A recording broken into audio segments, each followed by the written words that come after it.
First there was milk, and then people got a little bit. Then there was soy milk, and almond, and cashew, and hazelnut, and macadamia, and hemp seed, and rice and oat. And now, the avocado milk, and cream.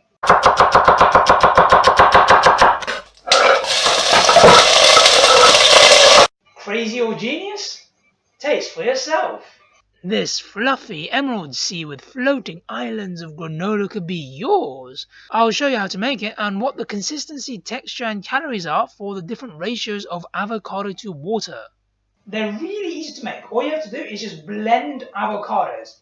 That's it. With water. Just get some avocados, mash them into a blender, hand blender, stand blender, whatever blender you want, smoothie maker, soup maker if you want, and just blend it with a bit of water. And depending on how thick you want it, how calorific you want it, for 50 calories per 100 ml, if you go for a ratio of 2 to 1 avocado to water, that comes out to 50 calories. If you add 100 grams of avocado and 200 grams of water, there you go, bingo. And that has a thickness of about this, which is pretty thick, and it's much thicker than milk.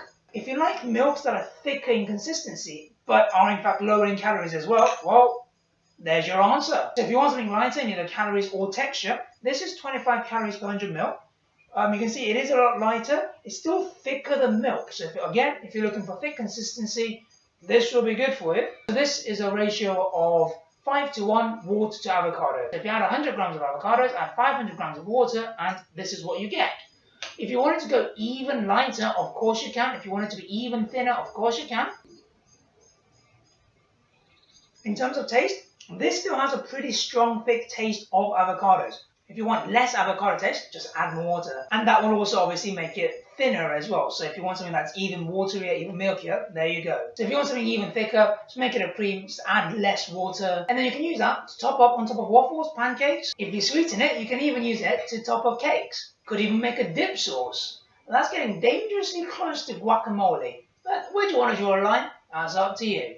So if you just like you do with milk, just add a bit of granola, add a bit of cereal. You can even make it more like a yogurt. So if you have it thicker, you can have it like you would with granola with yogurt, but granola with a thick avocado milk or avocado cream, whatever you want to call it. I don't know if I can go as far as fermenting it to make it avocado yogurt or an avocado cheese. And of course you can add it to smoothies to make an avocado-based smoothie. One thing I am curious about is why no one has actually made cartons of avocado milk yet. Maybe it's harder to make shelf stable? Not sure. Root Health will pretty much turn anything into milk, so would have thought they would have tried it. Or maybe no one's just thought of selling it on the shelves yet. As a startup right there. Thank you very much for watching. Hope you found that interesting, crazy or genius. Taste for yourself and let me know what you think. Stay tuned to the other crazy ideas that I have, the analysis of cost and foods that we buy, the reviews of the food that we buy but from different shops and how they differ, and the new and exciting things that are waiting to be discovered by you. Thank you very much for watching and have a tasty day.